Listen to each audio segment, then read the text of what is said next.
Pues bienvenidos todos y todas a esta sexta mesa de este coloquio titulada Discriminación, Asilo y Refugiados.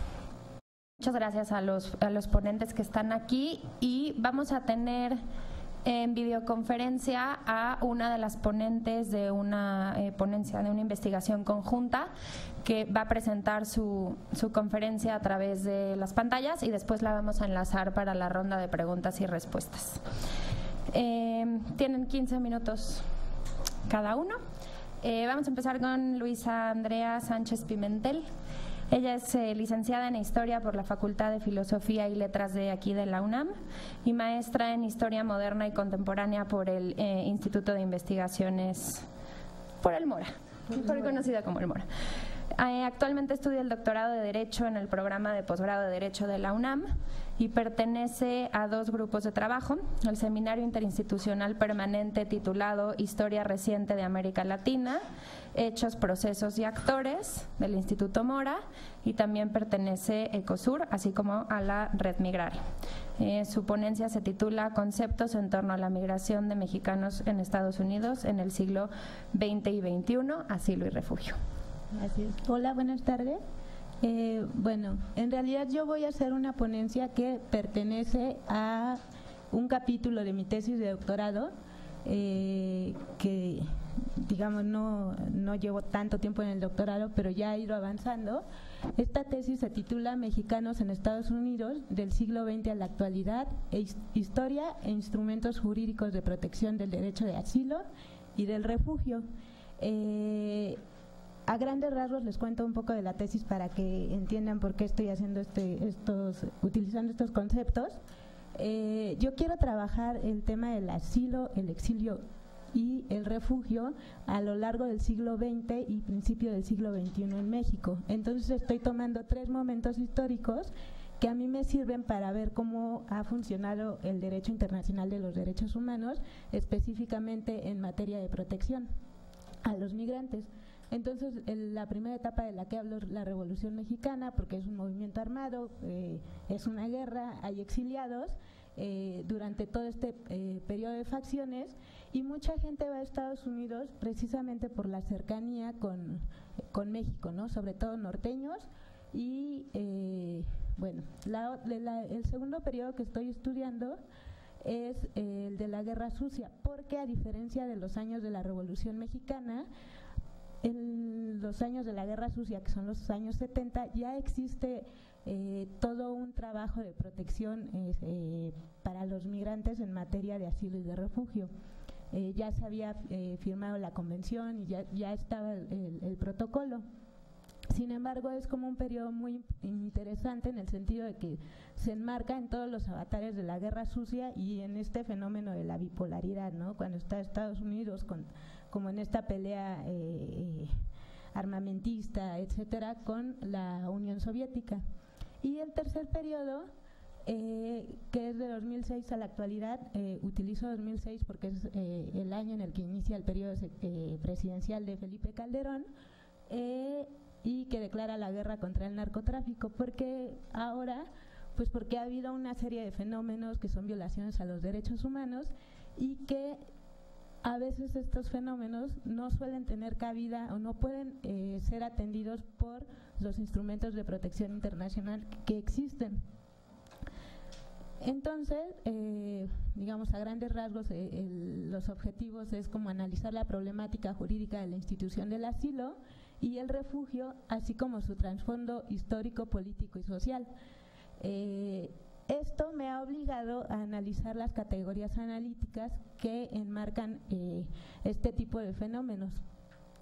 Y mi propósito es entender cuáles son sus alcances y sus limitaciones, y asimismo cuál puede ser su interpretación de ellas.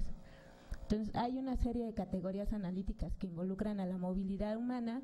Sin embargo, yo solo ahorita para esta ponencia me voy a concentrar en el asilo y el refugio. A grandes rasgos, Bueno, primero es importante decir que ambas son dos instituciones con una historia y una regulación distinta, aunque la regulación de las dos deriva del derecho internacional de los derechos humanos. A grandes rasgos se puede afirmar que el asilo es la protección que un Estado le brinda en su territorio o algún otro lugar a una persona que lo solicita, y dicho Estado se encarga de proporcionar esta protección a través de sus medios e instituciones. El asilo, por otra parte, es diferente de la condición de refugiado, ya que el primero constituye la institución para la protección, mientras que la segunda se refiere a una de las categorías de individuos que se benefician de esa protección. Ahorita lo vamos a ir como tratando de explicar mejor, ¿no? Otro aspecto, digamos, metodológico con el que estoy trabajando es pensar que cada uno de estos conceptos de movilidad tiene definiciones jurídicas que están establecidas en los instrumentos de protección, que tiene definiciones sociológicas y que las definiciones se construyen también en la historia. Entonces, hablar de, digamos, cuando me refiero a definiciones jurídicas, me refiero como a todo este corpus institucional que existe en la ONU, a nivel regional, las constituciones, el peso que cada país le otorga en sus constituciones al derecho internacional. En las definiciones sociológicas, ahí es donde se puede analizar, digamos, más ricamente a veces los conceptos, y lo que creo que es importante es que estos conceptos tienen que cuidarse para que concuerden con el contexto histórico, ¿no? Porque a veces ahí es donde se pueden desfasar un poco. Y bueno, y por último es la idea de que todos estos conceptos se construyen a lo largo de la historia, ¿no? Primero que nada, voy a hablar como del asilo y del refugio de manera separada para después explicarlos cómo funcionan en Estados Unidos. Y es importante distinguir porque a veces pensamos que la idea de asilo como la manejamos en México y del refugio es más o menos la forma en que funciona en Estados Unidos, pero ambos provienen de tradiciones legales súper distintas. Y entonces, como decía la compañera en la mañana, esta idea de ir sentando jurisprudencia, de que haya digamos, diálogo entre los jueces, puede resultar beneficiosa si a la larga hay un juez que tiene una interpretación más progresista, ¿no? Pero también puede haber temas complicados si es una persona más conservadora. Bueno, y es básicamente la distinción que hay que hacer entre el asilo, ¿no? Una forma es cómo se ha construido en los países de herencia latina y otra forma es cómo se ha construido en los países de herencia anglófona. En la herencia latina hay tres figuras clásicas del asilo. Una es la figura del asilo religioso, que era cuando alguien llegaba y pedía asilo en una iglesia y se quedaba a pasar la noche por la razón que fuera. La segunda figura es el asilo territorial, que es más o menos lo que conocemos nosotros, cuando una persona llega a pedir asilo en los límites de un estado y el estado decide otorgarle esa protección. En un principio esta protección se otorgaba de manera arbitraria, digamos, no había una forma de regularlo, hasta que los estados empezaron a pensar que no se le podía otorgar a cualquier persona porque a lo mejor alguien cometía un asesinato y después cómo lo iban a perseguir en otro estado. Entonces ahí ya empieza a haber un tema en el que los estados ceden digamos, un poco de su soberanía para permitir que otro estado digamos, tenga una especie de intromisión y le pueda decir que esa persona no le puede otorgar el asilo porque a lo mejor cometió un crimen en su país, ¿no? Y digamos que esto ya se va desarrollando en el marco del derecho internacional. Y por otra parte existe el asilo diplomático o el asilo extraterritorial, que digamos, me parece que uno de los ejemplos más claros son los que ocurren, por ejemplo, cuando en las dictaduras en el Cono Sur, el embajador Martínez Corvalán le otorga asilo en la embajada mexicana en Chile, por ejemplo, a la esposa y a la hija de Salvador Allende, ¿no? Y lo mismo ocurre en la embajada de Uruguay, que de repente había 150 uruguayos perseguidos por la dictadura viviendo adentro de la embajada de México en Uruguay. Bueno, en el derecho internacional y a través de la ONU se trató alguna vez de regular el derecho de asilo, pero no lo lograron. Estuvo la Convención de Ginebra en el 77. Sin embargo, en América Latina sí ha tenido como un desarrollo como región aparte y se han logrado avances importantes. Luego, sobre el refugio, básicamente lo que yo pondría como una definición súper grande de lo que pudiera ser una de las condiciones para otorgar el refugio a una persona es tener un temor bien fundado de persecución. Y entonces este régimen jurídico en el que ya entra a legislar Estados Unidos, digamos, tiene la Oficina del Alto Comisionado de las Naciones Unidas para los Refugiados, que es como la institución que se encarga de velar, y hay una serie de de tratados internacionales que regulan esta institución. El tratado que digamos es como el emblemático sobre el refugio es la Convención para los Refugiados, que se firmó en 1951. Y es importante como tener en mente su definición, porque a partir de ahí, digamos, se desprenden las otras definiciones que va a haber sobre refugiado.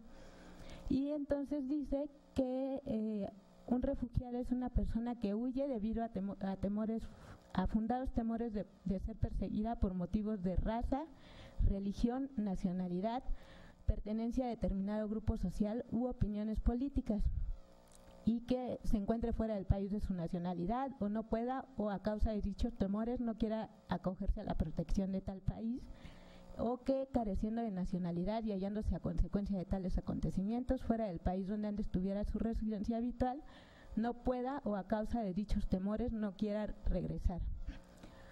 Cuando en la región, en Latinoamérica, se empiezan a juntar, hay una serie también de tratados sobre asilo, pero cuando ya se empiezan a juntar para como tratar de englobar también esta definición de la Convención del 51, se hace la Declaración de Cartagena India sobre los refugiados en Colombia en el 84.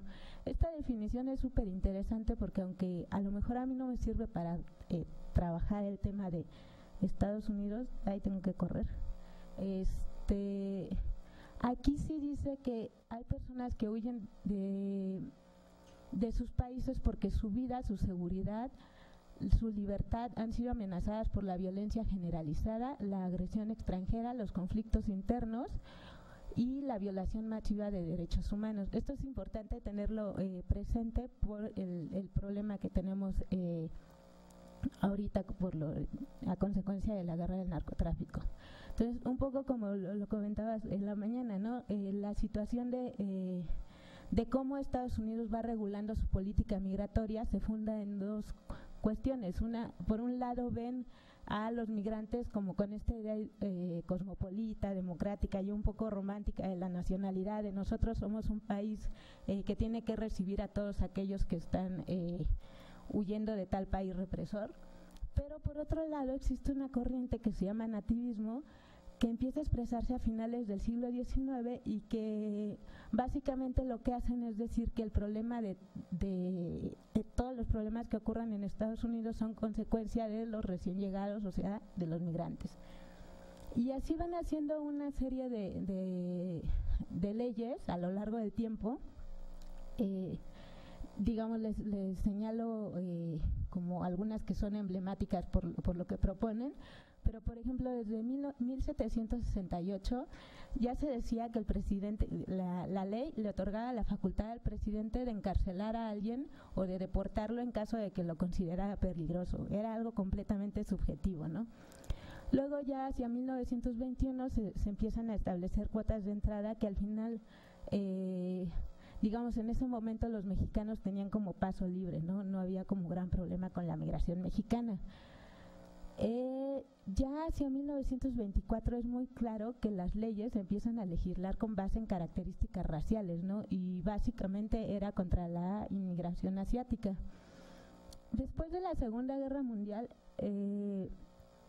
Estados Unidos ya empieza a manejar una postura ambivalente porque en los años previos la política estadounidense era como de yo no me meto en problemas, yo no voy a ninguna guerra, y bueno, terminaron metidos un poco en la Segunda Guerra Mundial por el ataque a Pearl Harbor, pero si no, el presidente nunca hubiera tenido el apoyo político para poder ir. Entonces, ya desde ese momento se empieza a hacer más claro que el país empieza a utilizar todos estos instrumentos de protección también como materia de política exterior, ¿no?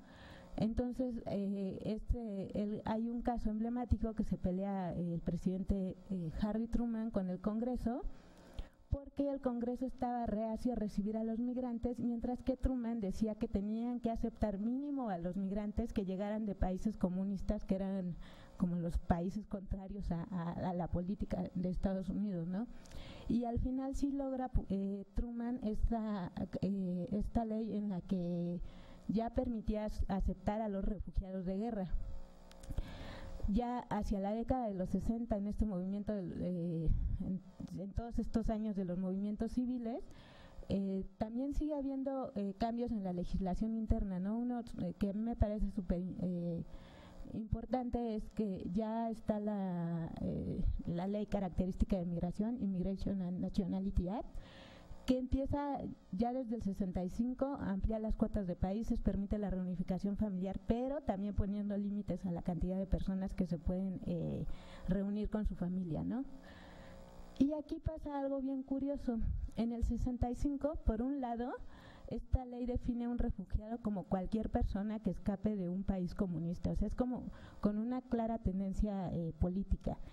Y el protocolo es, digamos, el instrumento que señala cómo se va a aplicar la Convención del 51, y en el protocolo dice de entrada, nosotros retomamos la definición de refugiado que existe en la Convención, ¿no? Y Estados Unidos ratifica el protocolo. Esto es súper importante porque a lo mejor, aunque no le haga caso o mucho caso, es el único instrumento, digamos, específicamente de migración que ratifica Estados Unidos. Y en el protocolo no se hace ninguna distinción ideológica ni política, ¿no? Al contrario. Entonces, por un lado estaba la ley que estaba viendo precisamente apoyar a los países comunistas, y por otro lado estaba ratificando el protocolo que decía que no había que hacer eso, ¿no? Al final de cuentas esto se funcionó un poco de manera ambigua durante mucho tiempo, y fue hasta después de la guerra de Vietnam en la que supuestamente Estados Unidos ya trató de regular a partir de del protocolo, aunque en realidad si uno sigue revisando a lo largo de la historia qué tipo de personas ha recibido Estados Unidos en su país, en general son personas que vienen de los países que ellos consideran que no son aliados, ¿no? Entonces hay mucha migración cubana, etcétera, ¿no? Bueno, la ley de inmigración básicamente retoma la definición después, ya con el tiempo, de la Convención del 51, pero esta ley tiene un problema, ya para cerrar, que si nosotros pensamos en los casos actuales de la gente que huye de la guerra contra el narcotráfico, son casos muy violentos, son traumáticos, y cuando una persona llega a pedir asilo a Estados Unidos, primero tiene que demostrar que entra en la categoría de refugiado. Entonces, si entendemos que son 5 motivos muy claros por los cuales puedes ser un perseguido y entonces puedes aplicar a la categoría de refugiado, a veces es muy difícil demostrar, no a veces, es súper difícil demostrar que eres un refugiado y que entras en esta definición que ellos establecieron, ¿no? Por un lado, tienes que llegar de inmediato con un oficial de inmigración a decirles por qué tú estás solicitando el refugio.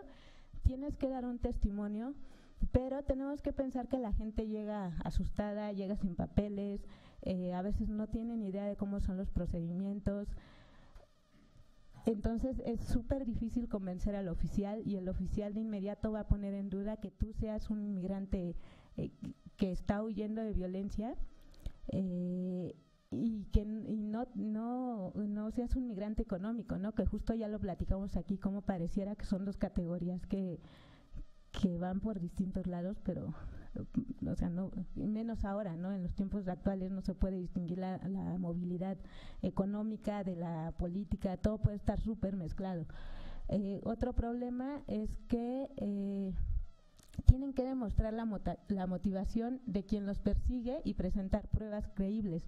Entonces, a veces, si la persona que te está persiguiendo, por ejemplo, hay un caso muy emblemático de un empresario chihuahuense que lo persigue el narcotráfico, lo voy a decir, es muy fuerte, le cortan los pies, pero no es que él pueda decir, no pueda expresar frente a un oficial de migración que la intención de esta persona era hacerle daño, y su caso está detenido porque lo que le dicen es que él no está siendo perseguido por una persona en especial, sino que no tuvo dinero para seguir pagando las extorsiones y entonces por eso es un migrante económico. Entonces, bueno, hay más cosas que les quería decir, pero ya se me acabó el tiempo. Gracias.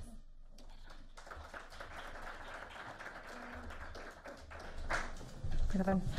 Muchas gracias por tu presentación. Creo que es muy relevante, como lo hablábamos también en la mañana, ¿no? Que las relaciones asimétricas entre países impactan en los fenómenos migratorios. Entonces, por ejemplo, en tu ponencia, cuando tú haces como la división histórica de los tres periodos, ¿no? La Revolución Mexicana, la Guerra Sucia y después la guerra contra el narcotráfico, al final son tres hechos violentos en nuestro país o tres políticas de Estado en nuestro país en las que de alguna manera Estados Unidos está involucrado, ¿no? De manera directa o indirecta.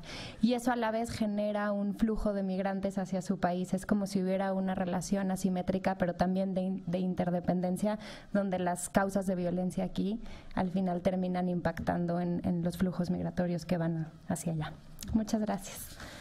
Ahora vamos a tener un enlace, ¿sí?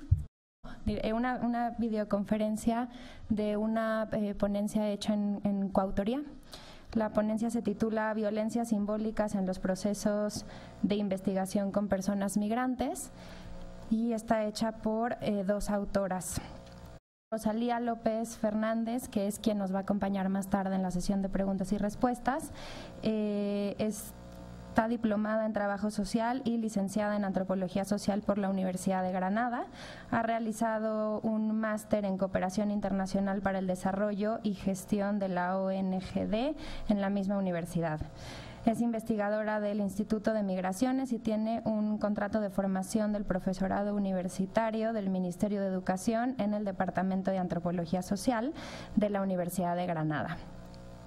Antonia Olmos Alcaraz es licenciada en Sociología y doctora en Antropología Social por la Universidad de Granada también. Hizo un máster en Derecho de Extranjería y un máster en Inserción Sociolaboral, Minorías y Territorio en la misma universidad. Es investigadora del Instituto de Migraciones y profesora contratada doctora en el Departamento de Antropología Social de la Universidad de Granada. Muy buenas tardes a todos y todas, y en primer lugar pues queremos comenzar dando las gracias a los organizadores de este coloquio en estudios migratorios por la oportunidad que nos han dado de participar a través de este vídeo, ya que con el cambio de fecha por el sismo pues no nos encontramos en México, y aunque nos hubiera gustado estar ahí, poder asistir a las presentaciones del resto de compañeros y compañeras, pues finalmente no ha sido posible. Y voy a pasar a presentar la ponencia que hemos realizado la profesora Antonia Olmos y yo, del Departamento de Antropología Social de la Universidad de Granada, investigadora del Instituto de Migraciones. Y esta ponencia que hemos titulado Violencia simbólica en los procesos de investigación con personas migrantes, pues hemos recogido una serie de reflexiones que han ido surgiendo en la práctica investigadora que ya veníamos realizando en el ámbito de los estudios migratorios y que decidimos plasmar a raíz de una experiencia que tuvo lugar en una investigación que realizábamos junto con mujeres migrantes empleadas de hogar y que formaban parte de una asociación. Y el hecho fue el siguiente: durante 8 meses pues se realizó un proceso de participación observante en una asociación de mujeres por el empleo de hogar y los cuidados, en el que se mantuvo un doble rol explícito. como personas que formábamos parte de esa asociación y como investigadoras que trabajábamos a la vez, y en ese momento, el tema de las representaciones sociales de pobreza. Y en este tiempo, pues la asociación se inició un proceso participativo de toma de decisiones y de reconfiguración de la asociación, y dada la riqueza de este proceso, pues se valoró la posibilidad de contarlo en una ponencia que finalmente pues iba a ser enviada a un congreso científico. Y por resumir brevemente el contenido de esta ponencia, diré que en ella pues se trató de recoger los aprendizajes y los procesos de empoderamiento que estas mujeres estaban llevando a cabo desde la asociación, centrándonos en la idea de agencia, en el concepto de empoderamiento, en la categoría de ciudadanía y en la participación, en este caso política. Y esta ponencia pues se tituló Lucha y aprendizaje de espacios subalternos en el contexto asociativo, procesos de empoderamiento y participación de mujeres migrantes empleadas de hogar. Y el marco teórico elegido para esta ponencia pues fue la de la sociología de la ausencia y de la emergencia, junto con la ecología de saberes de Boaventura de Sousa Santos. Y durante el proceso de investigación, en el que también se realizaron pues distintas entrevistas a personas que estaban en la asociación y en el equipo directivo, pues se iba informando puntualmente de los pasos que se iban dando. Pues primero se consultó la posibilidad de narrar la experiencia en un congreso y se recibió el visto bueno. Después se informó del envío del resumen y de que nos encontrábamos a la espera de su aceptación. Ya el paso siguiente pues fue señalar que habían aceptado el resumen y que en poco tiempo pues empezaría con el proceso de escritura. Pero lo que ocurrió fue que cuando el texto estuvo terminado y se envió a las mujeres que formaban la junta directiva, pues la respuesta inmediata que obtuvimos fue decir que no se sentían identificadas con el contenido del texto y que no daban el permiso para poder enviarlo. Y en este punto pues se trató de establecer un diálogo con las personas que decían que no se sentían identificadas, pues para tratar de ver lo que estaba fallando. Pero por la imposibilidad de encontrar un día en el que quedar por cuestiones laborales y también por los plazos establecidos para el Congreso, pues fue imposible quedar. Y ante esta tesitura, ya se tenía acabado el texto y no se podía establecer ese diálogo, pues se consultó a investigadores más experimentados sobre cómo proceder en estos casos y a un comité de ética también. Y las respuestas que obtuvimos fueron en la línea de seguir adelante con la ponencia, ya que el contenido de la experiencia que estábamos narrando podía ser de utilidad para otras asociaciones de personas migrantes y para otros investigadores, y también se hizo referencia a que en el texto no había información sensible que pudiera dañar la imagen de la asociación, por lo que se sugirió fue que el texto se anonimizase de forma que no se pudieran identificar a las personas o a la asociación, así que se quitaron la referencia a los lugares y los fragmentos de entrevista que se habían incluido, y finalmente pues el texto se envió. Y este proceso, que lo he contado rápido, fue bastante doloroso, ya que en ningún momento pues hubo la intención de llegar a estos límites y de pasar por encima de los intereses de las personas junto con las cuales se estaba investigando. Pero bueno, después este proceso concluyó con la modificación de algunas partes del texto y su posterior envío, y ya pues solo quedaba lugar para una reflexión densa y profunda de lo que había pasado, de las decisiones que se habían tomado y de cómo finalmente pues se había procedido. Así que de forma breve podemos señalar que el objetivo de nuestra presentación hoy es la de poner de manifiesto una serie de violencias que se generaron durante el proceso de investigación y que son recurrentes en el ámbito de la investigación con personas migrantes, por lo que a través de este estudio de caso pues señalaremos una serie de prácticas que se han normalizado en la investigación y sobre las cuales pues cabe reflexionar incluso desde el punto de vista ético. Y todo esto pues lo hacemos como legado de transparencia y compromiso que como investigadoras pues queremos mantener con la comunidad científica, en la que es poco frecuente encontrar experiencias en las que se narran dificultades que se producen en el transcurso de la investigación.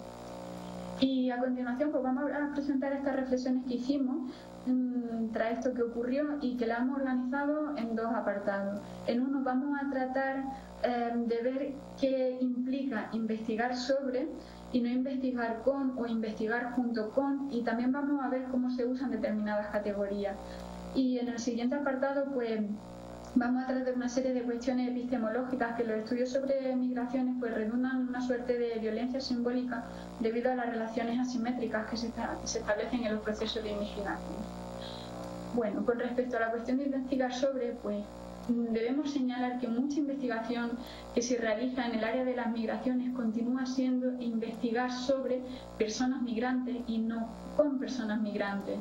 Y este hecho pues tiene como posible base varios argumentos. El primero de ellos es que debido a la intersección de clase, sexo, raza, género, sexualidad, etnia, pues se otorga a ciertos individuos una posición de inferioridad en las relaciones raciales y se les coloca bajo la línea del no ser fanoniana como sujetos etnificados o sujetos racializados.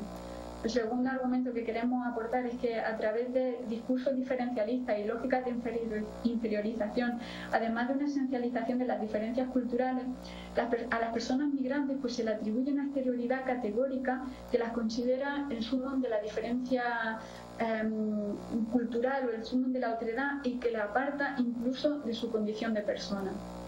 Y por último, pues podemos señalar que la significación social histórica del término migrante como diferente o extraño y de la migración como una opción miserabilista, pues convierte a determinados sujetos en el objeto de estudio predilecto de determinados científicos sociales. Y en nuestro caso concreto, el trabajo de campo que se realizó en la asociación, pues podemos señalar que inicialmente la investigación se planteó como investigar con. Sin embargo, en el proceso de escritura del texto, pues todo cambió y se convirtió en investigar sobre, pues debido principalmente a la falta de vigilancia epistemológica en el proceso que se estaba realizando y que convirtió de facto a estas mujeres en un objeto sobre el que teorizar. Con respecto al tema de las categorías, debemos señalar que entre los investigadores en el área de las migraciones existe la creencia poco cuestionada de que las categorías analíticas mediante las cuales se aprende la realidad pues son de carácter neutro y anteriores a la propia diversidad de la cual se pretende dejar constancia. Y se tiende a pensar que las categorías pues son puntos invariables de referencia que permiten explorar las particularidades de cada grupo humano, dándoles cabida en una red conceptual común y que se considera universalmente válida, como señala Rita Segato. Pero el uso de determinadas categorías no es solo una cuestión semántica o terminológica, sino que tiene consecuencias en tanto que estas categorías son creadoras de realidad. Y las categorías son producidas generalmente desde contextos concretos para poder explicar la realidad de acuerdo con unos determinados intereses. Y en el caso de nuestra ponencia, una categoría que se repetía, que era la de mujeres migrantes empleadas de hogar, no contenía o no recogía el mismo matiz político reivindicativo con el que estas mujeres se autodenominaban y parecía, o daba la sensación de que se reducía a nombrar a un grupo que bajo estos términos podía ser fácilmente percibido como un colectivo que es socialmente desconsiderado. Y no menos grave que esta cuestión fue el hecho de haber equiparado la categoría analítica de mujeres migrantes empleadas de hogar a un grupo internamente homogéneo, externamente definido y con unos objetivos compartidos en el marco de la asociación a la que pertenecen estas mujeres. Y en este ejemplo pues vemos la tendencia y el error al considerar que los migrantes son un grupo con características homogéneas y que se hagan otro tipo de comprobaciones o consideraciones. Y los intentos de grupismo, como señala Brubaker, con consecuencias uniformadoras, pues son un síntoma de prácticas de campo superficiales que pretenden dar cuenta irrefutable de la realidad social sin que se cuestione la existencia de vínculos reales o las características comunes entre distintos sujetos, que los agrupamos por el hecho de poseer una nacionalidad común, una nacionalidad extranjera. Sobre las exclusiones epistemológicas vamos a hacer referencia al racismo epistémico, que es muy frecuente en los estudios de migraciones y en los que por sistemática las voces de ciertos sujetos han sido consideradas de segundo orden o directamente pues han sido silenciadas. Y en el proceso de investigación que estábamos llevando a cabo, a pesar de haber establecido una dinámica horizontal para la comunicación y para la toma de decisiones, por ejemplo, con respecto a si se elaboraba o no la ponencia, el proceso de análisis y escritura de este texto pues no fue dialogado o al menos fue explicado. Y de entre los posibles elementos de análisis escogimos el tema del empoderamiento, de la participación y de la agencia como objetos de problematización científica, pero este modo de proceder pues vimos que era claramente impositivo y de forma que también la problematización intelectual que estábamos llevando a cabo negaba la posibilidad de incluir otra epistemología y otros intereses. Y en el caso de la población migrante, estas cuestiones, estos intereses académicos se construyen fuera de su espacio de control. Y son los investigadores quienes con sus prácticas conectan a determinados grupos de la población migrante con realidades problematizadas intelectualmente que incluso no guardan conexión con lo que un problema social podría ser. Y cuando estas mujeres señalaron que no se sentían identificadas con el texto y se procedió a anonimizar el texto quitando la referencia a sujetos y lugares, pues se originó una deshumanización del relato y con ello la negación de la existencia de otro sujeto y de otra epistemología. Y en este acto pues ya no solo existía un problema de racismo epistémico, sino un epistemicidio que dio lugar a un texto sin sujeto al prescindir de los nombres y de las voces que en este caso pues habían sido la condición de posibilidad de la experiencia que se estaba narrando.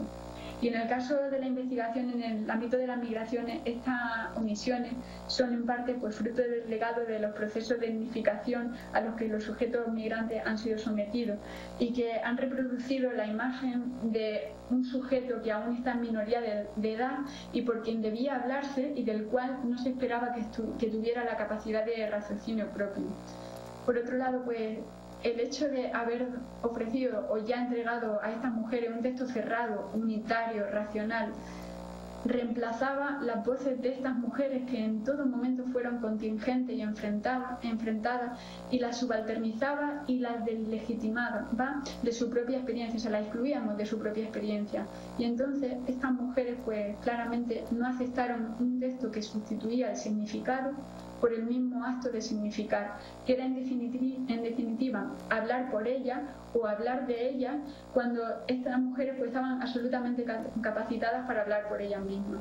Y como señala Chakrabarty, pues haciendo referencia a la disciplina histórica, las exclusiones son en último término epistemológicas. Y esta sin duda pues, fue una cuestión eficaz esencial dentro del proceso de investigación que se estaba llevando a cabo.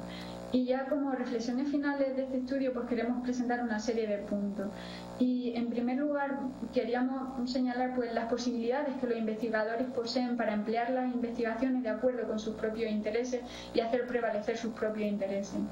También vemos que es un hecho en la actualidad que en la gran mayoría de los casos ni se consultan ni se muestran los resultados de investigación a las personas que hemos trabajado, con las que hemos trabajado. Y los textos sin sujeto y sin un reconocimiento explícito de aquellas personas que lo han generado, pues son la norma y no la excepción. Vemos que generalmente se entiende que son los investigadores quienes producen conocimiento, mientras que las personas participantes son tratadas como meros proveedores de datos. Y no parece llamar la atención esos textos sin sujeto, y esto en algunos casos pues, implica que haya una apropiación intencionada o desintencionada del conocimiento que se ha producido en la investigación por parte de los investigadores. Y en el ámbito de la investigación en migraciones es necesaria la revisión rigurosa de los presupuestos ontológicos y epistemológicos de los cuales se parten, así como también de los posteriores desarrollos metodológicos. Igualmente entendemos que deberían examinarse aquellas categorías analíticas y conceptuales mediante las cuales se trata de aprender la realidad y de representar a quienes la conforman, debido a que muchas categorías pues, que son empleadas en el ámbito de la migración y en concreto para describir a los sujetos migrantes pues, son erróneas o injustificadamente usadas. Y finalmente pues, queremos señalar que una mayor vigilancia epistemológica hubiera evitado, por un lado, la constante instrumentalización de los sujetos inmigrantes, en este caso de las mujeres con las que trabajamos como proveedoras de datos útiles para, en nuestro caso, la investigación y la realización de la ponencia, y por otro, pues que al final la producción de conocimiento pues se realizase desde alteridades invisibilizadas, silenciadas o directamente suprimidas, como fue en el caso de la investigación que realizamos. Bueno, pues hasta aquí lo que queríamos exponer y esperamos poder conectarnos al final del panel por si hubiera alguna pregunta, y muchísimas gracias por su atención y por la posibilidad que nos han dado de participar en el coloquio. Un saludo desde Granada. Pues muchas gracias. No sé si nos está escuchando ahorita. Sí, gracias. Está viendo la retransmisión. Ah, perfecto. Pues creo que esta ponencia para mí es una ponencia muy honesta, donde se deja ver, pues creo que dos realidades muy importantes de la investigación social del fenómeno migratorio, ¿no? Y la primera es las complicaciones que viven aquellos que hacen trabajo de campo y todas estas tensiones éticas que se tiene con nuestro sujeto de estudio, que a diferencia de otras disciplinas no es un objeto sino un sujeto, y trabajamos con personas y hay que reconocer la humanidad de esas personas, y esas son como las tensiones éticas, metodológicas y epistemológicas que se viven en la investigación de campo, y creo que es muy honesto dejar ver la dificultad de trascender en lo que ustedes acertadamente llaman el investigar sobre al investigar con. Por otro lado, también creo que es muy importante, y lo resalta la ponencia, cómo nosotros los investigadores sociales con mucha facilidad encapsulamos las identidades múltiples en una misma para facilitarnos la investigación, ¿no? Y hablamos entonces de mujeres, migrantes, trabajadoras o trabajadoras domésticas, cuando la realidad es que pues las identidades son múltiples y son diferenciadas, y si bien hay desventajas estructurales similares, y por eso podemos hablar de que el género representa una desventaja estructural, en el esfuerzo de homologarlos por nuestra facilidad metodológica y epistemológica se borra la importancia de la singularidad de las personas. Así que muchas gracias. Por último, tenemos a Abdel Camargo Martínez. Él es doctor de antropología de aquí de la UNAM. Ha sido investigador asociado en el COLEF, en donde se especializó en los estudios sobre la frontera. Ha sido consultor especializado en temas de migración en diversos organismos públicos y privados, nacionales y extranjeros. También ha sido docente en universidades públicas y privadas, y actualmente realiza una estancia postdoctoral en el Instituto de Investigaciones Económicas de la UNAM. Muchas gracias a todos por quedarse y aguantar, y agradecer a los organizadores por incluir el trabajo y por la realización de este evento. No, está bien, gracias. Miren, yo lo que les quiero plantear aquí es una serie de ideas que versan sobre, estarán de acuerdo que hay un esfuerzo de organizar la relación existente entre el flujo de capital y la movilización de mano de obra, sobre eventos y rutas migratorias específicas a través de lo que se ha llamado como sistemas migratorios o sistemas migratorios regionales. Sin embargo, estos sistemas, dado que versan básicamente entre la vinculación entre mercados de trabajo y flujos de capital, todavía está muy ceñido a una perspectiva economicista, de la cual yo me alejaré en este trabajo, pues me interesa también proponer o establecer la función ideológica que hay detrás de la postulación de un sistema migratorio y la formulación política que este sistema migratorio tiene en la actualidad. Me centro en la relación existente entre el corredor migratorio de Centro y Norteamérica, fundamentalmente, aunque en términos de una caracterización general se puede ubicar, me parece, en otras geografías, básicamente la relación Europa y África. Como tenemos poco tiempo, voy a dar lectura de algunos puntos y otros los explicaré. En la actualidad, la categoría de sistema migratorio guarda una connotación socioespacial en torno a la cual se estructuran complejos procesos de migración y trabajo en campos concretos del entramado contemporáneo de la geopolítica global. En términos generales, un sistema migratorio posibilita la articulación de la relación existente entre sistemas productivos, mercados de trabajo y movilización de mano de obra dentro del contexto de la internacionalización de la economía global. Este proceso se enmarca dentro de la globalización de los procesos productivos que da origen a cadenas globales de producción dispersa en la geografía mundial, a la cual se articulan procesos de reclutamiento de mano de obra sobre rutas migratorias específicas.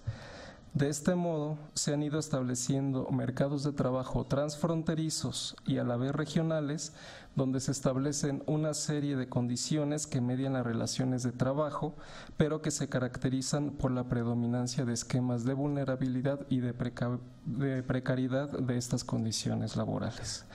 Un primer argumento que quiero dejar es que estas condiciones que median las relaciones laborales se basan también en la creación de una serie de dispositivos y de mecanismos discursivos y prácticos que dan cuerpo a una narrativa y a un ordenamiento que gira alrededor de un régimen que fomenta una lógica de expulsión, donde personas, pueblos, dinámicas y tradiciones son relegadas tanto de espacios concretos como del orden socioeconómico preestablecido por un sistema de acumulación cada vez más extremo basado en el extractivismo y en un sentido orientado al disciplinamiento tanto de la naturaleza como de la mano de obra. Me interesa señalar aquí cómo estas circunstancias se dan en el contexto actual, donde en muchos de los sitios de donde provienen los trabajadores se alinean las migraciones de carácter económico con el desplazamiento forzado y el exilio, configurándose un sistema de acumulación basado fundamentalmente en una lógica extractivista. La palabra extraer viene del latín extragere, formado del prefijo ex, que es separar, y del verbo tegere, que es tirar de adentro, lo que significa una separación de un interior hacia un exterior. Esto nos hace mucho sentido en los estudios de migración y en la dinámica capitalista en la que nos encontramos.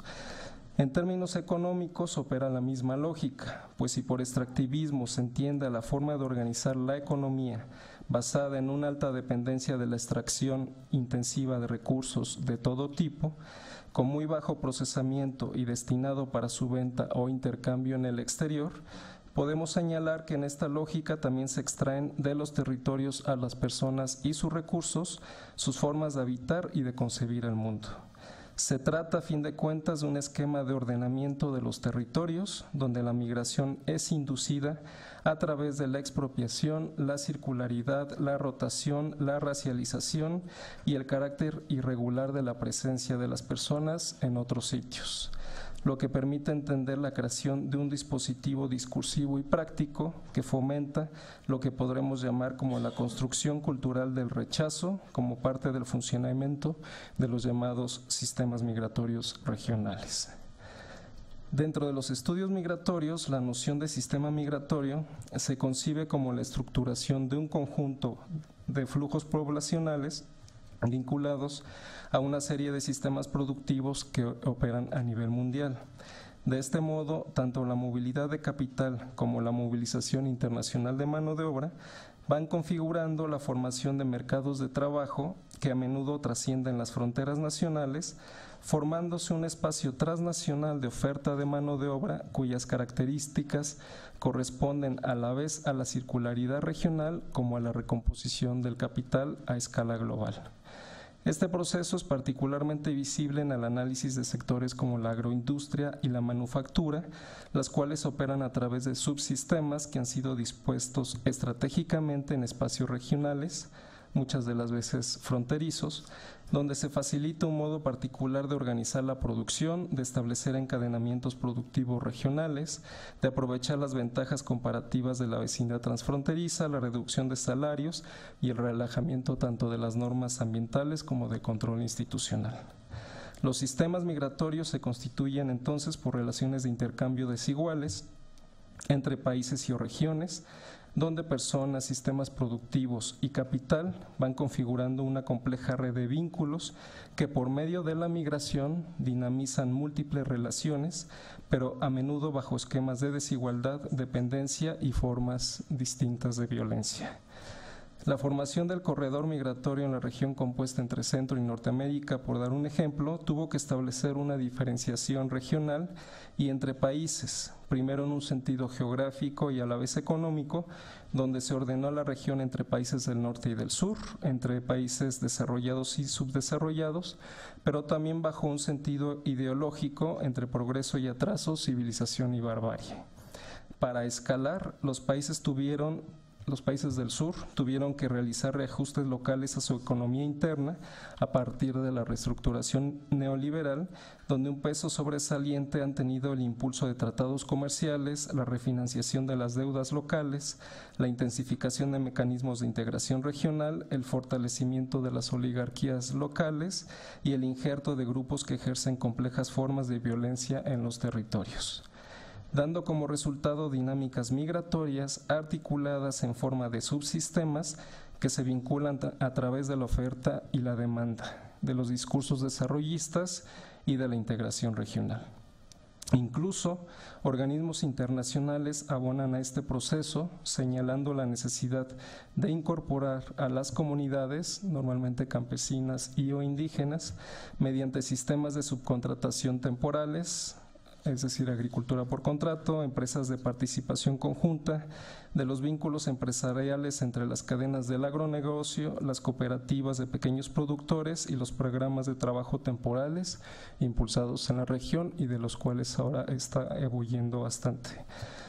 En este esquema, la mano de obra de los países ofertantes ha sido sometida a sistemas de movilidad forzada, debido a la instalación de industrias extractivas en sus territorios, a la falta de oportunidades productivas y a la presencia de grupos del crimen organizado, quedando engullida bajo esquemas de trabajo forzoso como la mita, el peonaje, la encomienda, la esclavitud moderna y un creciente sentido del desarraigo.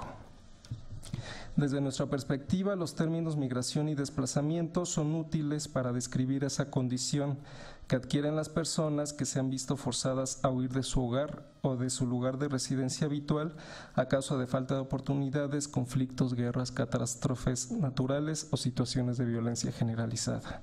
Sin embargo, ambos conceptos no asumen todas esas dislocaciones locales, sociales y culturales que no pueden ser explicadas por los términos tradicionales del derecho internacional o de la sociología política como la desigualdad, la pobreza o la marginación, y más bien, como ha señalado, entre otras hacen, este tipo de dislocaciones se pueden comprender mejor si se conceptualizan como tipos de expulsiones, es decir, ese proceso de remoción al que son sometidas las personas de los órdenes sociales, económicos y culturales y que son centrales en nuestro tiempo.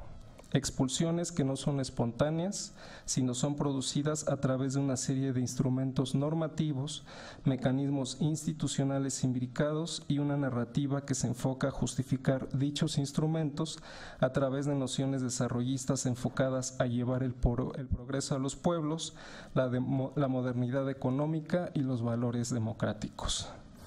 Es esta solo una parte del entramado que posibilita la instauración de una fábrica de migraciones, es decir, de ese complejo de capital institucional basado en políticas depredadoras de diversos recursos, entre ellos los humanos, que promueven la movilidad y el desarraigo, y que desde hace casi 2 décadas esta fábrica ha generado un conjunto de prácticas y discursos que, al racializar al cierto tipo de perfiles específicos de migrantes, han generado lógicas de expulsión a través de la deportación, la criminalización y el racismo. Así resulta necesario operacionalizar la noción de sistema migratorio, no solo en su dimensión económica o territorial, sino que es indispensable también actualizar su construcción ideológica y su formulación política, a fin de avanzar en contextualizar los profundos procesos de desarraigo que hace que miles de personas parezcan habitar en los márgenes del mundo. Desde esta óptica, entonces, los sistemas migratorios tienen la misión de ordenar el mundo, pero desde la óptica del poder.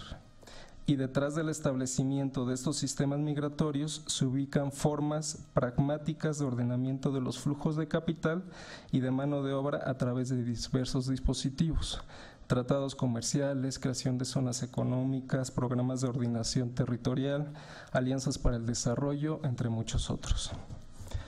Los sistemas migratorios organizan los flujos comerciales de mano de obra y de capital, pero también organizan socialmente las diferencias.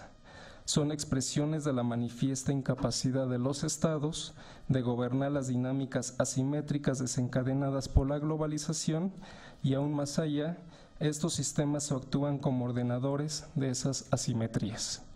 Los sistemas migratorios son mecanismos de segregación selectiva y representan un campo propicio para la vulnerabilidad masiva de derechos.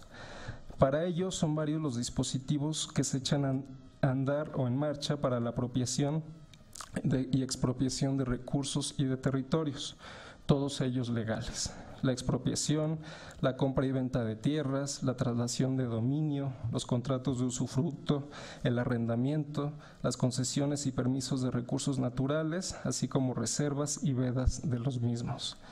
Hablamos de una serie de procesos que acontecen a múltiples territorios y en diversas escalas hoy día.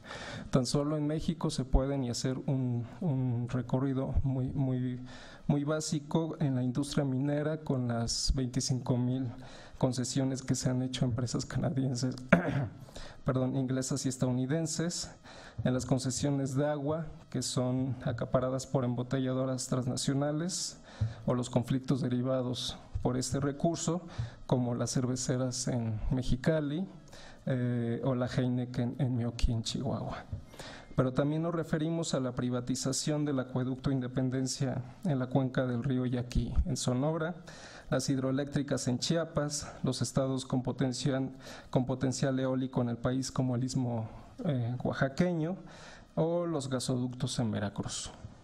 Pero también podemos hablar de los desarrollos inmobiliarios, la patrimonialización de la industria turística y del esencialismo del patrimonio cultural del país.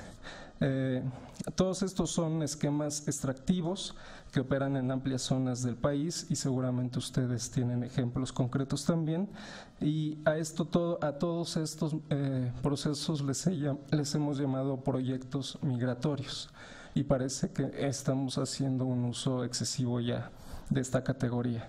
Y lo digo así porque yo he encontrado a jornaleros en los campos agrícolas del noroeste que son ubicados como jornaleros, pero que en realidad vienen huyendo o han sido expropiados de regiones de Veracruz o Chiapas con estas políticas extractivistas, o poblaciones provenientes de Chiapas que tuvieron que dejar sus tierras por las hidroeléctricas y que en estaciones de autobuses o aeropuertos son encuestados por la EMIF como migrantes, ¿no?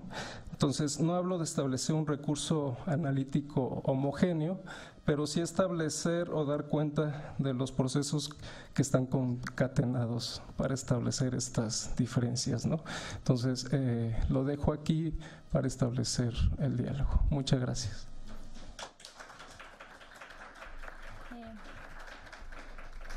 Muchas gracias por tu presentación, que creo que es una muy buena forma de cerrar el día, porque nos pone en contexto, hablando como de la xenofobia y la violencia en este contexto de los neoconservadurismos, como si bien hay razones culturales, raciales, me atrevería a decir que de alguna manera hasta instintivas, que justifican la xenofobia y el rechazo al migrante como el otro diferente, esta realidad de xenofobia beneficia a los grandes capitales, y en realidad lo que genera es que en esto que tú llamas, y muchos autores, los sistemas migratorios, existan personas que están relegadas, no solo cultural, racial y no sé, inclusive lingüísticamente, sino también económicamente, y que el que estén relegados y sus condiciones de desigualdad económicas y sociales en realidad beneficia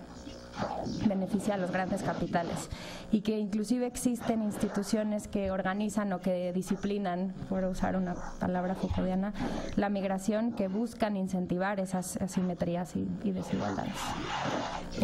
Pues podemos abrir el espacio para preguntas. Gracias. Leduán, doctorado Flaxo, actual.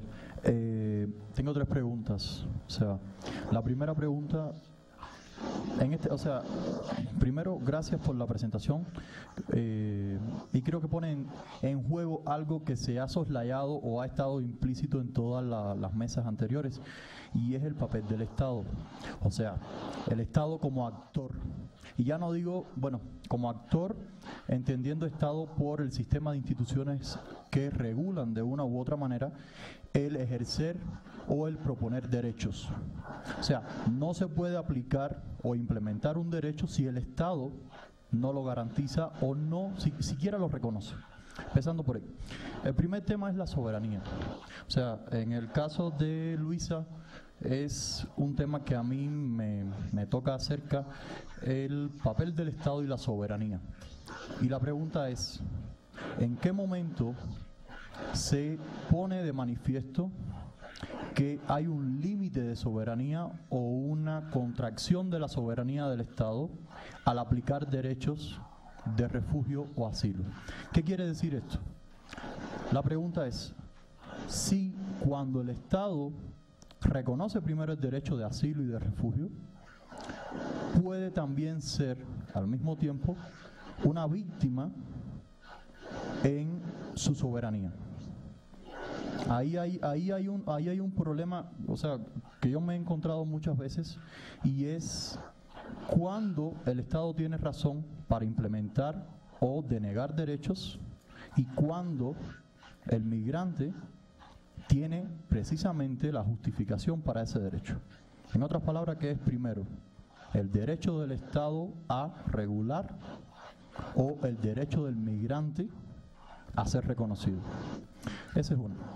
En el caso de la segunda ponencia, tengo, ahí sí me resulta un poco complicado el entender, o sea, el poner la identidad de las personas que son entrevistadas o de las personas que precisamente nos ofrecen la información y no caer en un sesgo personal o individual.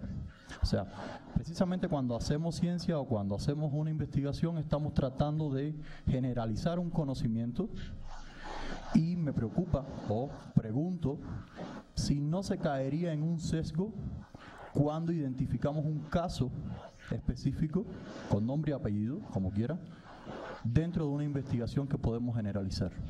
Es decir, lo que sucede en un determinado caso, si realmente pudiera convertirse en un elemento o una pauta científica. Esa es la pregunta, sin llegar a establecer conceptos, dimensiones, niveles, etcétera, al interior de la investigación. En el caso del tercer, o sea, en el caso de Abdiel, te agradezco mucho y ahí tengo una pregunta. ¿En qué medida el sistema que propones es distinto a un flujo? O sea, ¿cómo establecer sistema distinto de flujo?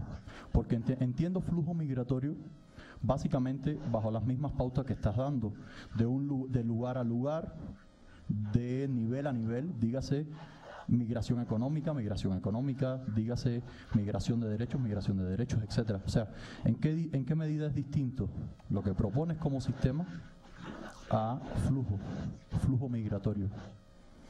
Esto mismo que establecías de la ruta, o sea, que decías de la ruta, ¿en qué medida es distinta un flujo a un sistema? O sea, entiendo por dónde vas, pero no me queda clara todavía la diferencia. Eso es lo primero. Y lo segundo, entiendo que hay causas, o sea, que implícitamente estás estableciendo causas de esos flujos, de esos sistemas, perdón. O sea, que estás estableciendo causas. Pero, ¿en qué medida esas causas están determinadas por el propio migrante de no luchar contra lo que está pasando o del Estado? Es decir, una minera canadiense no puede llegar a posicionarse en México si el Estado y todas las instituciones del Estado no lo permiten. El desplazamiento forzoso de una determinada comunidad no es porque llegaron, sino porque está permitido por una serie de instituciones. ¿En qué sentido? El Estado, o sea, ¿en qué sentido o lo que has encontrado, el Estado tiene un papel predominante en esa migración o son propiamente ejercidos por las comunidades? Las comunidades deciden, aquí no podemos hacer nada y nos vamos. O sea, ¿en qué sentido? ¿El Estado o los migrantes tienen un papel fundamental para oponerse, por decirlo de alguna manera, a esa migración? Gracias. No sé si haya más preguntas. 1, 2, 3, 4. Hola, buenas tardes, muchas gracias también por las ponencias. Yo quisiera nada más hacer algunos cuestionamientos puntuales a Abdel. Me parece que tu intento de como reconfigurar o replantear, ¿no?, la noción de sistemas migratorios está en el trasfondo de tu ponencia. Y eso conlleva el cuestionamiento de la noción de proyecto migratorio, ¿no? Porque si son migrantes forzados, los desplazamientos son, o sea, si son personas que sufren desplazamientos forzados, pues ahí lo que, según por lo que he entendido, ¿no?, de tu ponencia, lo que está en cuestionamiento es justamente la noción de agencia, ¿no?, por parte de esos migrantes. O sea, cuando estamos hablando de proyectos migratorios, más o menos planeados, estamos también, o sea, eso conlleva también una noción de agencia, ¿no?, de querer salir del lugar de origen hacia uno o más lugares de destino, ¿no? Y en ese sentido, pues esas personas que son forzadas a desplazarse de sus lugares de origen, pues no pueden, no tienen menos capacidades de planear lo que sería su proyecto migratorio. Serían migrantes forzados al interior de su propio país. ¿Qué noción en términos de investigación podría ser utilizada para estudiar a esos sujetos, ¿no? Y qué decir de los movimientos sociales de resistencia, ¿no?, porque no todos se desplazan, ¿no? Incluso tú trajiste el ejemplo del Istmo de Tehuantepec. Hay movimientos de resistencia contra proyectos eólicos ahí que se resisten a salir de su lugar de origen, ¿no? ¿Dónde se encajan estos sujetos, estos grupos dentro de tu planteamiento? Gracias. Gracias.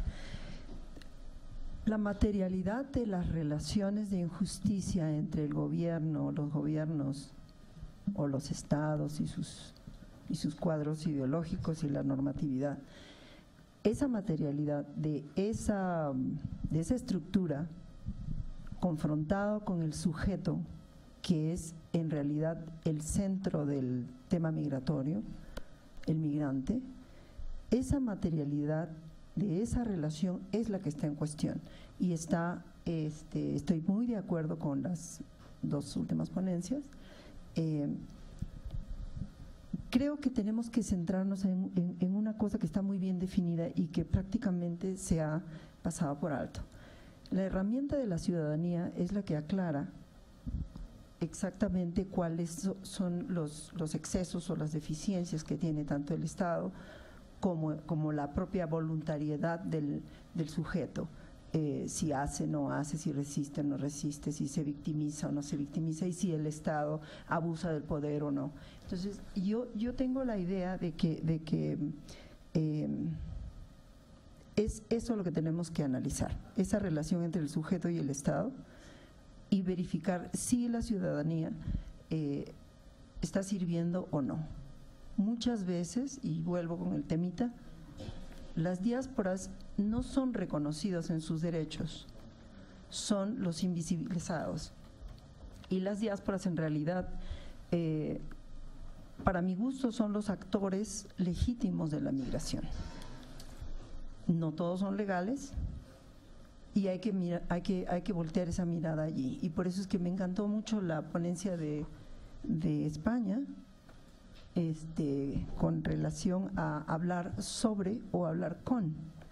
Entonces se elabora un discurso, una narrativa, como tú dices, Abdel, sobre, y no se le pregunta. Y es muy fácil hacerlo.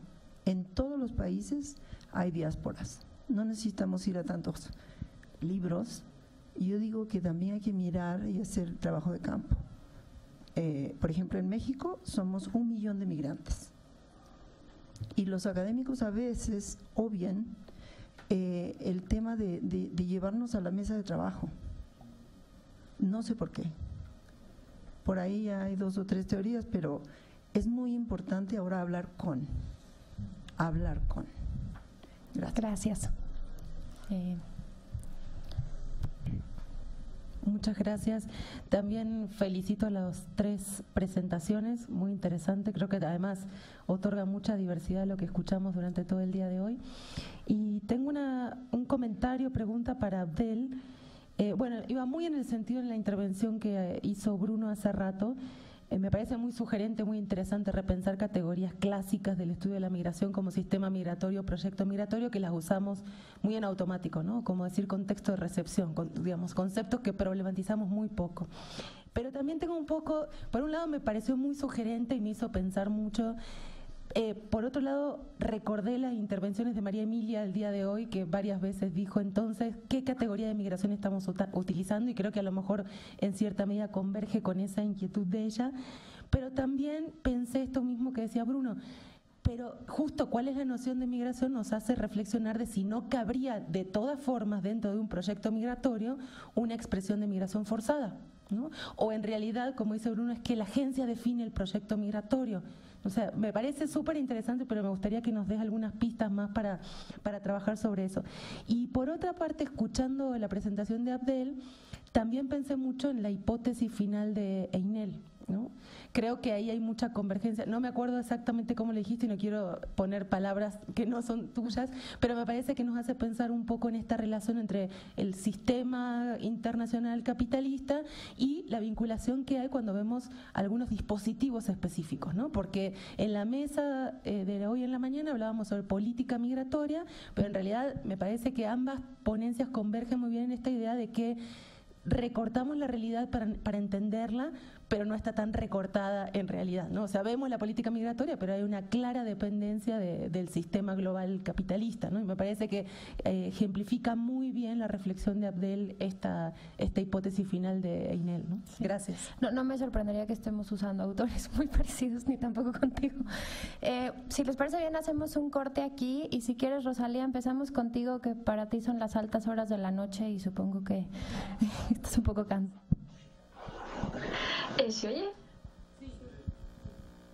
Bueno, en primer lugar, muchísimas gracias por la oportunidad de participar desde la distancia, y yo creo que es la primera vez que estoy en un congreso, coloquio, a las 12:20 de la noche. Y bueno, lo primero, felicitarle también por los medios técnicos que han puesto a nuestra disposición y todas las personas que han estado pues contactando con nosotros para que hoy pudiéramos estar aquí. Quería contestar brevemente a la pregunta sobre si podemos llegar a cometer un sesgo o que un caso único pues se convierta como en conocimiento científico. Lo que hemos tratado de compartir hoy, bueno, esta noche, esta tarde allí, pues es como cómo se procede a la hora de investigar o cómo producimos conocimiento, y dentro de ese producir conocimiento, qué lugar le damos a los sujetos o qué reconocimiento hacemos de ese conocimiento que ellos aportan. Entonces, era una reflexión en torno a cómo se trabaja, a cómo el investigador trata de no mantener relaciones asimétricas con las personas junto con las que trabajan. Y luego, en los procesos de escritura, la dificultad que nos encontramos de cómo dar lugar o cómo reconocer ese conocimiento. Es obvio que en la producción no nos podemos quedar con un único caso, salvo que estemos haciendo un estudio de historia de vida concreto de algún migrante o algo así, un estudio de esas características, pero tenemos que pasar de lo particular a lo general. Pero en ese tránsito de lo particular a lo general, pues tenemos que ir encontrando formas o tenemos que ir encontrando espacios en los que dar ese reconocimiento. Y en nuestros textos, en nuestras investigaciones, pues eso está faltando. Y si miramos atrás en artículos pues muy célebres sobre migraciones que utilizan metodologías cualitativas, como en el caso que nosotros usamos, pues los sujetos están ausentes. Y era un poco esa reflexión no trabajo, como decía la moderadora, que no recuerdo su nombre, pero no trabajamos con objetos, sino trabajamos con sujetos. Y los sujetos tienen que estar ahí, y no podemos seguir produciendo conocimiento como en el siglo XIX, y tenemos que dar como ese espacio y esa cabida a las personas, que menos que, no sé, desde la academia se intente dar ese salto, y más con los sujetos migrantes que han sido clásicamente etnificados, racializados, inferiorizados, y hay que hacer ese lugar en nuestra investigación, y un poco la reflexión que yo quería aportar. gracias. Abdel.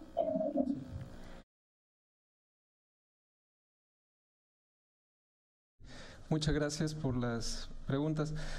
Sí, en efecto, yo sabía que, de hecho, a riesgo de correr un enorme riesgo si hubiera estado aquí Carlos Heredia o Jorge Durán, ¿no?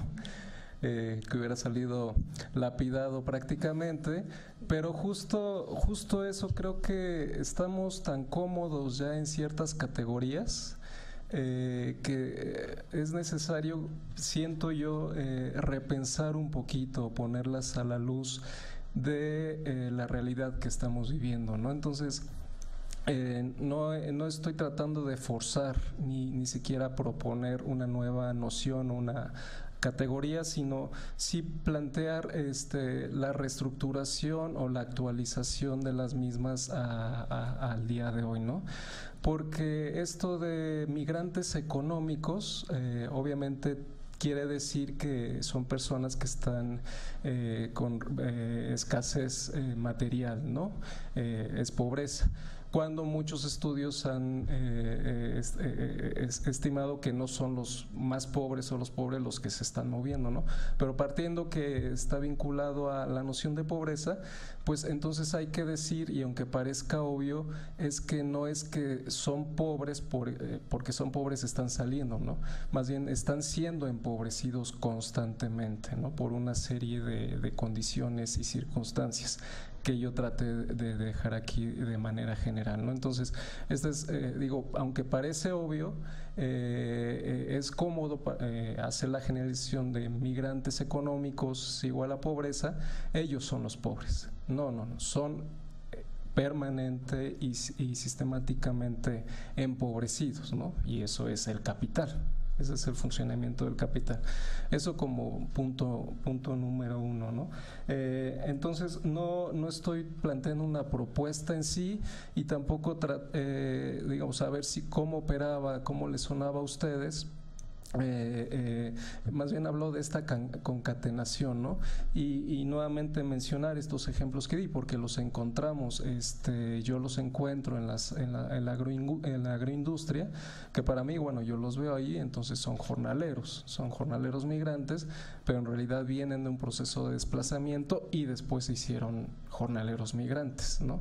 Entonces, esta concatenación entre migración, desplazamiento, exilio, etcétera, nos está obligando a repensar y a ampliar nuestra mirada, ¿no? En los estudios de migración desde la estructura clásica, que es con lo que estamos básicamente formados, ¿no? Y bueno, los estudios críticos ahora que sobre movilidades están también ampliando y abonando, ¿no?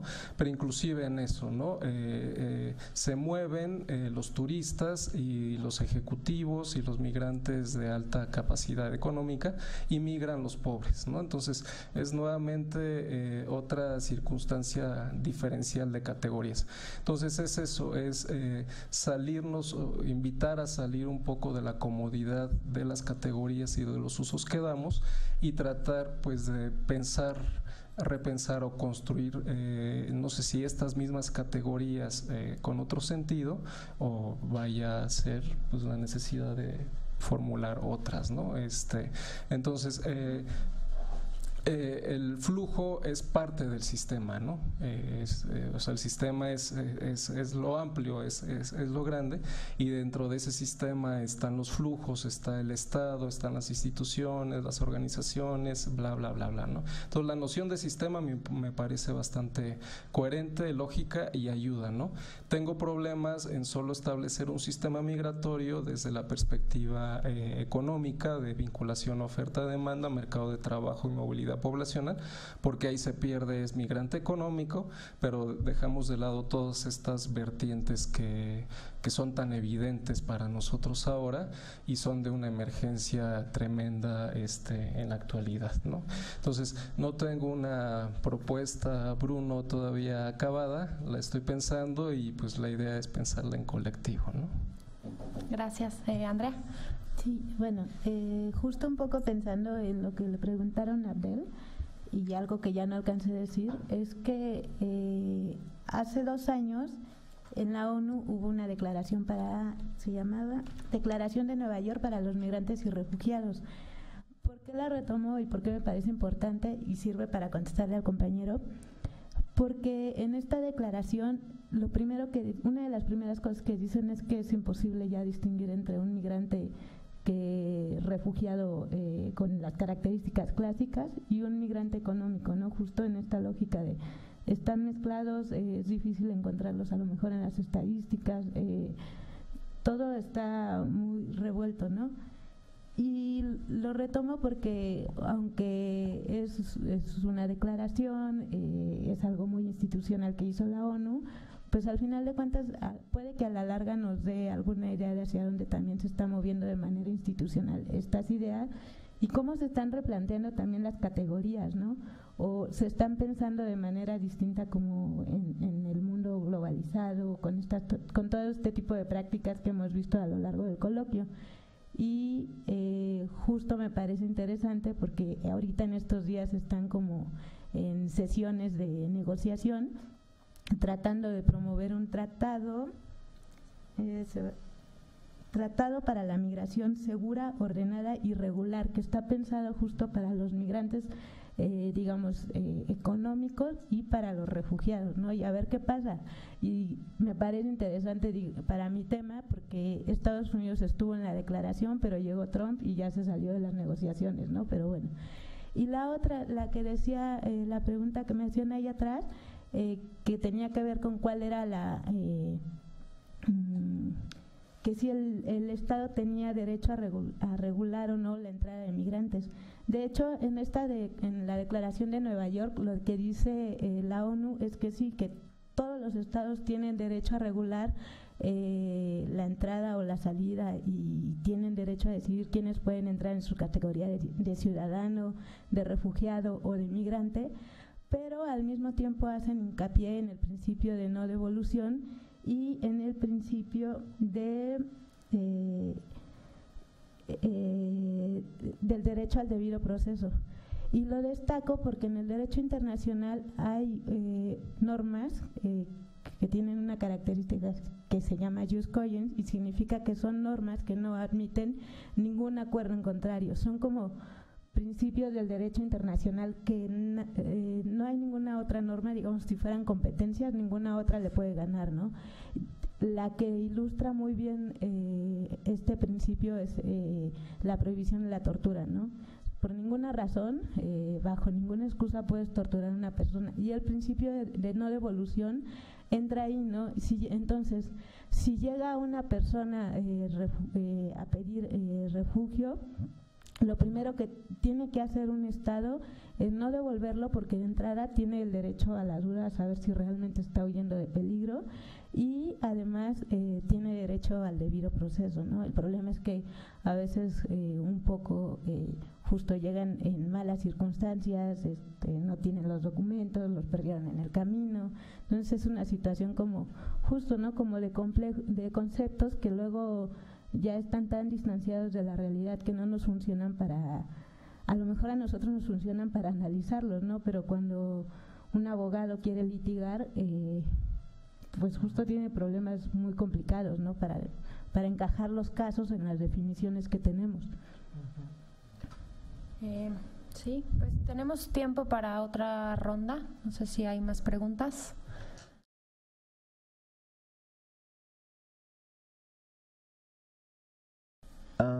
Para Luisa, volviendo al caso de este empresario que le cortaron los miembros.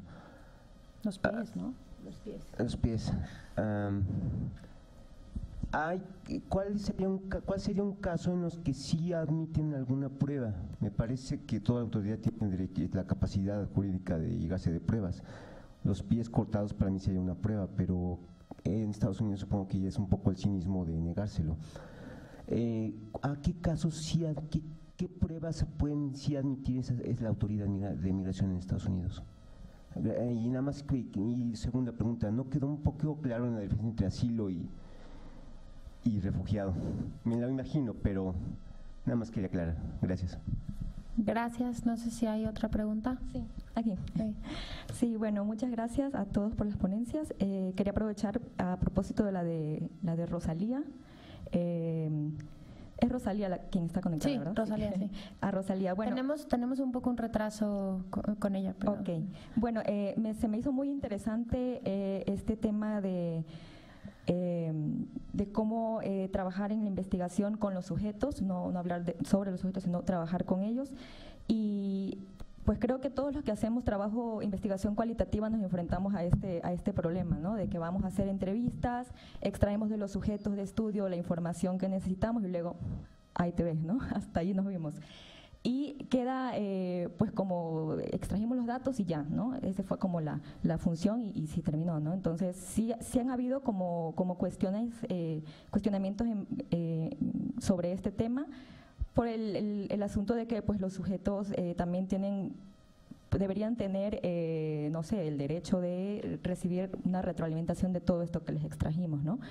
En lo particular, yo he estado trabajando con migrantes retornados en Ecuador y una de las vías por las cuales yo pude lograr entrevistas fue a través de una asociación, una red de migrantes retornados que me abrieron las puertas para poder llegar a algunos sujetos.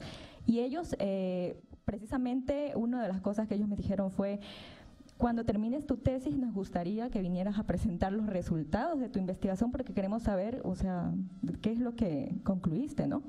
Y ahí entonces entran estos dilemas de cómo trabajar este tema de hacer investigación con los sujetos y no sobre los sujetos. Una alternativa que se ha propuesto desde la academia es el tema de la investigación transdisciplinaria, que habla mucho de no solo hacer investigación que combine las perspectivas de diferentes disciplinas, sino que involucre también a los sujetos de estudio dentro de este quehacer de investigación, lo cual implica pues algunos temas que han tenido críticas en el sentido de cómo lo haces, porque este tema de la investigación transdisciplinaria te habla de que hagas un trabajo de investigación a la par con los sujetos, de manera que tendrías que estarles como rindiendo cuentas de la investigación o de tus resultados durante todo el proceso, lo cual acarrea algunos problemas metodológicos que se han dicho, como por ejemplo que vas y le llevas al sujeto lo que llevas y el sujeto dice: no, es que esto no fue lo que yo dije, o te cambias de opinión, o ya tengo un discurso más elaborado y entonces a la larga pues lo que te dice ya no es tan real, no es más elaborado. Ese es como uno de los problemas que se ven, ¿no?, de este tema de la investigación transdisciplinaria. Por el otro lado, este tipo de investigación propone que más bien a la hora de presentar los resultados, pues ahí es donde tenemos que trabajar bien en el tema de cómo llegar a los sujetos involucrados, de manera que no pase esto que evidenciabas en tu ponencia de no me siento identificado con esto que me estás mostrando, ¿no? Y en ese tema, la investigación transdisciplinaria propone que haya un intermediario, una persona intermediaria entre los académicos y los sujetos, de manera que los resultados de la investigación lleguen a ellos en un lenguaje accesible. No decimos que los sujetos son personas ignorantes o que no van a entender a lo mejor la investigación que hemos hecho como académicos, pero sí es necesario transmitirles a ellos de un modo que pues esté más apegado a sus conocimientos, a sus saberes, de manera que no ocurran estos problemas de sentir que no estás identificado, ¿no? Ahí se habla mucho de la intermediación de, por ejemplo, un comunicólogo que tiene esta capacidad de hacer aterrizar un lenguaje a lo mejor muy abstracto desde la academia, hacerlo más entendible hacia los sujetos, ¿no? Son como propuestas que se han hecho en este nivel, pero por supuesto quedan todos estos planteamientos de cómo hacerlo operativo sin que se altere a lo mejor los resultados de la investigación. Ese era un poco lo que quería pues comentar, y no sé en ese sentido pues qué salidas en el caso de ustedes encontraron a este problema de trabajar con los sujetos, ¿no? Muchísimas gracias. Gracias. No sé si hay una más ahí atrás. Me quedé pensando en lo que habían comentado de la cuestión del asilo, en este sentido del ejemplo de la persona que había perdido sus pies, que le había costado y le habían rechazado. Yo viví mucho tiempo en Michoacán, de hecho allá viven mis hijas. Hubo dos situaciones, por ejemplo, con familias vinculadas muy cercanas al narcotráfico. Por ejemplo, los Amezcua y los Valencia, Cartel Nuevo Milenio, y ellos prácticamente desaparecieron los primeros 10 años de este siglo por la misma violencia interna que se estaba viviendo en Michoacán. y los restantes de las familias terminaron viviendo en el sur de California. Y no les han dado lata, pues por lo menos en los últimos 10, 12 años se han vivido tranquilamente allá. Y los familiares que sobrevivieron por acá, pues no estaban vinculados con el proceso. ¿Cómo se acepta si finalmente también se valora los antecedentes que se tienen respecto a la gente que va a llegar? Y en este caso que habías comentado de esta persona perseguida por el narco, había perdido ya sus pies y que de alguna manera pues representaba una prueba fehaciente de la persecución. En el otro caso, pues son aceptados a lo mejor por una cuestión económica más grande o a lo mejor en ese momento las leyes se los permitían. Y ahora para Abdel, también el caso de Michoacán. Se había hecho planteamiento sobre jornaleros agrícolas migrantes hace unos 8 años en 40 municipios de los 113 que tiene Michoacán. Yo creo que ahorita unos 100 municipios de los 113 debe haber presencia jornalera, pero en un momento determinado continuó una tradición, digámoslo, pero también se empezaron a detectar gente que estaba llegando, te hablo de hace 8 años, que estaban llegando ya por motivos de desplazamiento de estas grandes empresas que estaban llegando, que ellos no eran jornaleros, que finalmente se tuvo que vender la tierra a empresas particulares, quedaron ellos desplazados, muchos en Michoacán, en los campos de cultivo, encontraron la alternativa laboral, pero ellos de esencia no eran jornaleros agrícolas en este caso. Pues te estoy hablando de hace 8 años más o menos que andábamos en la investigación, ahora no sé cómo esté, pero sí me llamó mucho la atención este planteamiento que hiciste tú, porque finalmente es un proceso que ya lo estábamos viviendo hace tiempo, ¿no? Serían esas dos cuestiones. Gracias. Gracias. Nunca había escuchado lo de la definición de metodologías transdisciplinarias, es la primera vez que lo oigo, con respecto a cómo proceder metodológicamente o cómo hacer con los resultados, pero sí que había escuchado en otras ocasiones, pues bueno, las clásicas, ya casi clásicas etnografías participativas o como nosotros explicamos aquí, la etnografía colaborativa.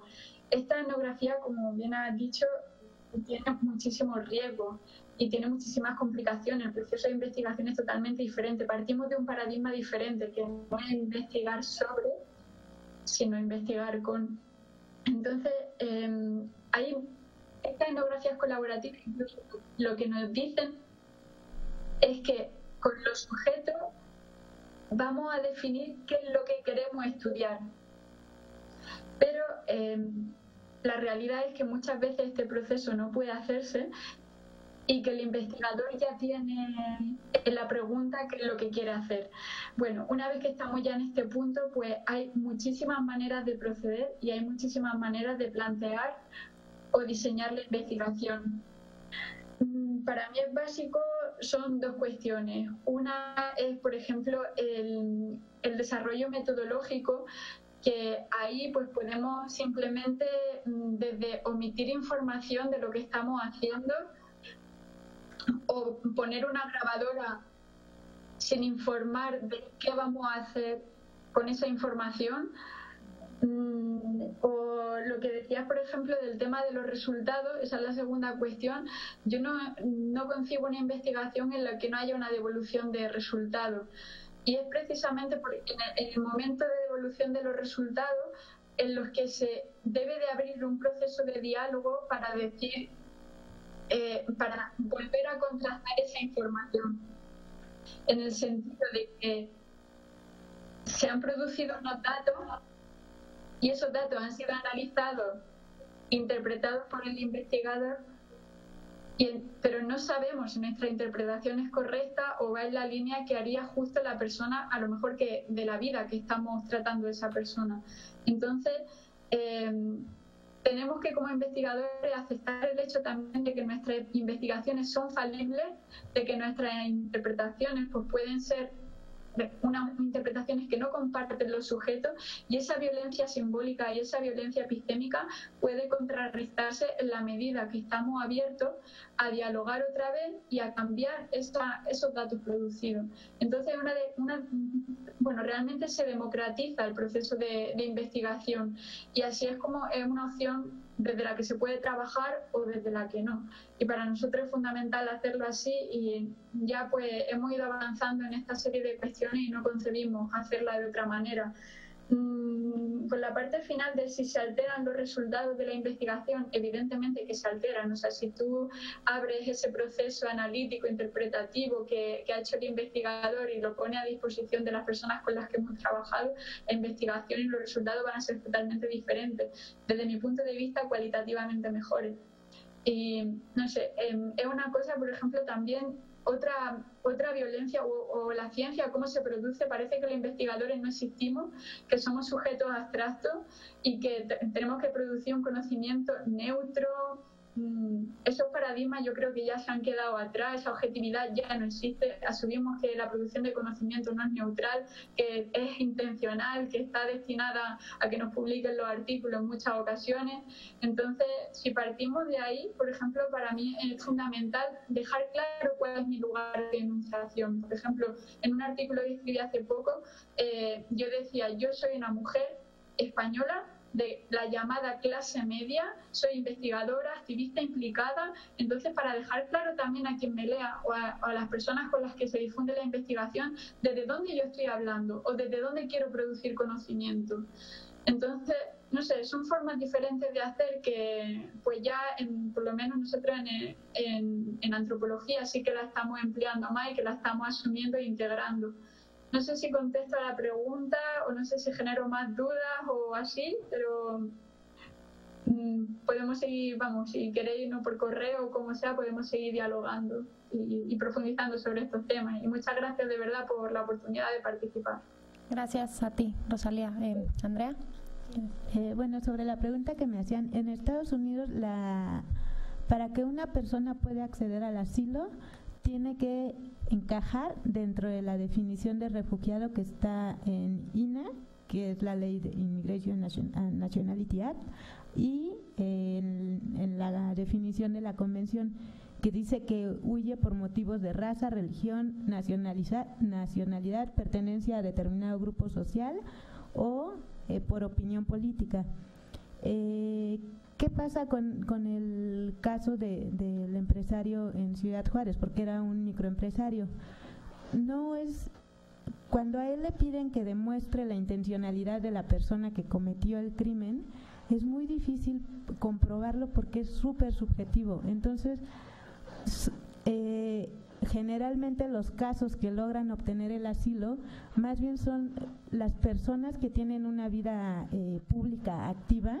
Entonces, sobre todo son personas que trabajan en organizaciones de derechos humanos o periodistas que a lo mejor han estado trabajando durante determinado tiempo en algún blog y las autoridades estadounidenses le pueden dar seguimiento al tema que estuvieron trabajando y cómo está vinculado a lo mejor con algún agente del Estado o con gente del ejército a los que ellos efectivamente pueden identificar como perpetradores del crimen. Pero cuando suele ser un narcotraficante, no necesariamente la víctima conoce a la persona que lo agredió. Entonces, todo eso genera una serie de dificultades y, por ejemplo, hay en Estados Unidos, en Texas, hay un abogado que se ha dedicado, que se llama Carlos Spector, que se ha dedicado como a trabajar muchos casos de asilo, y él lo que hace, porque aparte llegas a Estados Unidos y tienes que pedir asilo o tienes un año para solicitar el asilo. Si te pasas del año y no lo solicitaste, te devuelven. Entonces, ¿qué hace este abogado? Durante ese año que tienen de tiempo, trabaja con la gente que tuvo la suerte de dar con él y lo que hace es incorporarlos a una organización que él tiene que se llama Mexicanos en el Exilio. Entonces, a través de Mexicanos en el Exilio están ya como en una organización política, están trabajando, están haciendo publicaciones en Facebook, todo ese tipo de labor que frente a un juez de inmigración en Estados Unidos lo puedes presentar como evidencia de que a lo mejor estuviste denunciando que la situación en Ciudad Juárez era terrible, que había extorsiones, que había secuestros, etcétera. Entonces, a lo mejor ahí las autoridades estadounidenses dicen, bueno, está denunciando una situación grave o está denunciando una violación a derechos humanos por parte del ejército, y entonces ya tienen más elementos para presentarlas ante los jueces de inmigración. Abdel, ¿quieres decir algo más? Solo rápido, Sí, sí. El compañero justo, ¿no? En Michoacán, pues es eso, ¿no? De entrada fueron removidos, expulsados, desplazados, pero estadísticamente se convierten en jornaleros, ¿no? Y esa es la numeralia y la función del Estado justo, ¿no? Entonces, un poco secunda un poco la intención del documento, ¿no? Y ya se fue Bruno, pero justamente el papel de los movimientos sociales de resistencia frente a esto, en un entorno como este, en un coloquio como este, lo fácil sería decir, pues están haciendo uso del derecho a no migrar, ¿no? Pero también me queda corto esa noción o esa categoría, porque no es que están resistiendo a no migrar, ¿no? Está más bien resistiendo a ser expoliados, a ser extraídos, a quitarle la tierra, su forma de vida, la tierra de los abuelos, bla, bla, bla, bla, bla, ¿no? Lo hablo más bien en un sentido antropológico, ¿no? Entonces, es una propuesta. Gracias. Andrea, querías retomar una idea. Que justamente Michoacán es como una zona que ha tenido una serie de problemas, al grado de que algo que ilustra, por ejemplo, el caso de asilo es que hay varias autoridades municipales que ya cuando se dieron cuenta que para ellos era imposible controlar la situación del narcotráfico y de violencia en la zona, optaron por darles a los pobladores cartas en las que decían: yo como presidente municipal soy incapaz de controlar la violencia en el municipio donde soy presidente municipal, y te pido a ti, autoridad de Estados Unidos, que le des asilo a esta persona. Y entonces eso es impresionante, ¿no? Porque no solo se están saltando al gobierno local, sino ya al federal, y están directamente ellos pidiendo, reconociendo que hay una situación de violencia muy grave que por otra parte el gobierno federal no reconoce, y entonces existen estas cartas, ¿no? Que al final no les sirven de nada al momento de presentar la solicitud de asilo.